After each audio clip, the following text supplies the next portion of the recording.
Hi friends. நான் செர்பியாவில் இருக்கேன், உங்களுக்கு தெரியும். இந்த கண்ட்ரி வந்து 3 விதமாக சொல்லலாம். யூரோப்பியன் கண்ட்ரின்னு சொல்லலாம், வெஸ்டர்ன் கண்ட்ரின்னு சொல்லலாம். ஆனால் வந்து நாங்கள் செர்பியா வந்து யூரோப்பியனோட இணையில, அதனால் இதை வந்து யூரோப்பியன் கண்ட்ரி சொல்ல முடியாது. வெஸ்டர்ன் கண்ட்ரின்னு சொல்லலாம். செர்பியா அண்டு வெஸ்டர்ன் கண்ட்ரின்னு சொல்லலாம். ஓகே, நான் வெஸ்டர்ன் கண்ட்ரின்னு சொல்கிறேன், அப்போ தான் நிறைய பேருக்கு புரியும். சரி, வெஸ்டர்ன் கண்ட்ரியை பொறுத்த வரைக்கும் முக்கியமான ஒரு 3 விஷயம் இருக்கணும். அதுதான் நாங்கள் வாழவே முடியும், சர்வே பண்ண முடியும். ஃபஸ்ட்டு வந்து ஃப்ரிட்ஜ். எங்களை பொறுத்த வரைக்கும் ஃப்ரிட்ஜ் வந்து இம்பார்ட்டன்ட்.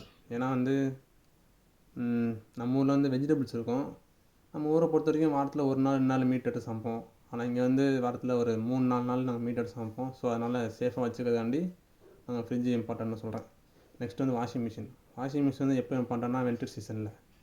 ஏன்னா வந்து துணி துவைச்சிடலாம், ஆனால் காய வைக்க முடியாது, வெளில போட்டால் காய வைக்க முடியாது.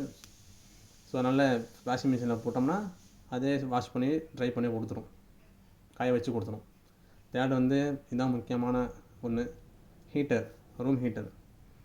நம்ம ஊரில் எப்படி இப்போ ஏசி இருக்குது, சம்மர் டைமில் கூலிங் காற்று வரும் ஏசியில். அதே ஏசி தான் இங்கேயும் இருக்கும், ஆனால் அதில் வந்து ஹீட்டரும் வரும், ஹீட்டிங்காக வரும். வின்டர் சீசனில் முக்கியமாக இம்பார்ட்டன்ட். இப்போ டிசம்பர் மாதம் வந்து கூலிங் வந்து கொஞ்சம் அதிகமாக இருக்குது. இதே ஜனவரி, பிப்ரவரி, மார்ச்லாம் இன்னும் அதிகமாக இருக்கும். கூலிங் எவ்வளோ அதிகமாக இருக்குன்னு சொல்கிறேன். எப்படின்னா நம்ம ஊரில் வந்து 23 டிகிரி செல்சியஸ் இருக்குது, ஆனால் இங்கே வந்து வெறும் 3 டிகிரி செல்சியஸ் மட்டும் தான் இருக்குது. நம்ம ஊரை விட இங்கே 20 மடங்கு கூலிங் அதிகமாக இருக்குது. வெஸ்டர்ன் கண்ட்ரியை பொறுத்த வரைக்கும் முதல் எதிரியே கூலிங் தான். ஆமாம், ரொம்ப கூலிங்காக இருக்கும். அதனால தான் வீடு வந்து எல்லா வீடுமே ஓட்டு வீடு தான். நீங்கள் கூட படத்தில் கூட பார்த்துருப்பீங்க. மேக்ஸிமம் எல்லா வீடும் ஓட்டு வீடாக தான் இருக்கும். ஏன்னா பனி பெய்கிறப்ப பனி வந்து கீழே போய் விழுவுங்கிறதாண்டி மேக்ஸிமம் ஓட்டு வீடு தான். ஸோ அவ்வளோதான், இது தான் வாழ முடியும். நெக்ஸ்ட் வீடியோவில் என்ன பேசுகிறேன்னு பார்ப்போம்.